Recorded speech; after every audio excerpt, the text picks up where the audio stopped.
கடலாய் பேசிடும் வார்த்தைகள் யாவும் துளியாய் துளியாய் குறையும்.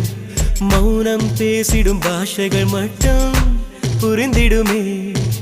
தானாய் எந்தன் கால்கள் இரண்டும் முந்தன் திசையில் நடக்கும். தூரம் நேரம் காலம் எல்லாம் சுருங்கிடுமே. இந்த காதல் வந்து விட்டால் நம் தேகம் மிதந்திடுமே. விண்ணோடும் முகிலோ